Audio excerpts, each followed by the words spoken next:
video नबनाउनु भन्दा पनि बनाउनु लगा यहाँ हेर्नु बाटो चाहिन्छ बिचोडीमा खेत छ हैन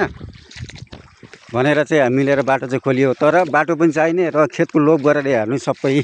डगर टासेर यहाँ माटो चढाएर यहाँ हेर्नु पटक पटक एक दुईताली हो र दुई तीन चोटि यसो गरेछ हेर्नु अर्को चोटि म सम्पूर्णलाई भन्छु म नाम लिँदैन कसैको पनि हैन मलाई बाटो पनि चाहिने यस्तो भनेको नि कलङ्क हो राक्षस हो यस्तो दानाहरू बाटो चाहिन्छ हामीलाई आवश्यक छ भनेपछि हामीले बाटोलाई पनि सेभ गरेर राख्नुपर्छ कि पर्दैन यसरी बारम्बार डगर छ्यापेर राम्रो हुन्छ हेर्नु र म नाम पनि लिँदैन तर कसको खेतनरी कहाँनिर के छ भने सम्पूर्णलाई थाहा छ यो भिडियो मैले यसरी देखाएको छु हेर्नु बाध्य भयो मलाई खिच्नुलाई म फेरि बाटो बनाउने बेलामा मेरो खेतबाट अलिकति पनि बाटो चाहियो बढी भने म 1 इन्ची पनि दिँदैन मैले एकचोटि पनि मैले बाटो यसरी तास्ने काम गरेको छैन यार राक्षसी रूप देखाएको हो यो सम्पूर्ण यो भिडियो हेर्नु म सामी सदरमा हालिदिन्छु यो प्रुफको लागि सम्पूर्णले हेरोस् र यो प्रुफको लागि पनि मैले यो भिडियो गरेँ यसरी बाटो जहिले काटेर यस्तो के गरेको हो हामी चाहिँ बाटोलाई सेभ गरेर चाहिन्छ भने हामी चाहिँ जति थियो त्यति समेत गरे यिनीहरूले त 2 खेप 3 खेप बाटो तासेर यसरी राखेको छ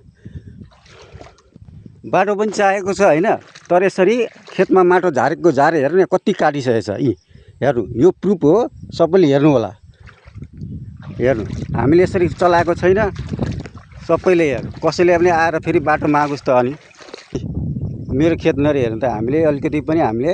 बाटोलाई छुएको छैन है झारहरू अझै छ तिनीहरू हेर्नु कसरी टासेछ यो सम्पूर्ण हेर्नु यार अलिकति लाज भन्ने घिन भन्ने हुन्छ नि यार हामीलाई बाटो चाहिएको छ हाम्रो लागि हो त्यही भएर हामी यसलाई बाटो सेभ गरेर राख्नुपर्छ भन्दा पनि ऊ लोभ लागेर तासे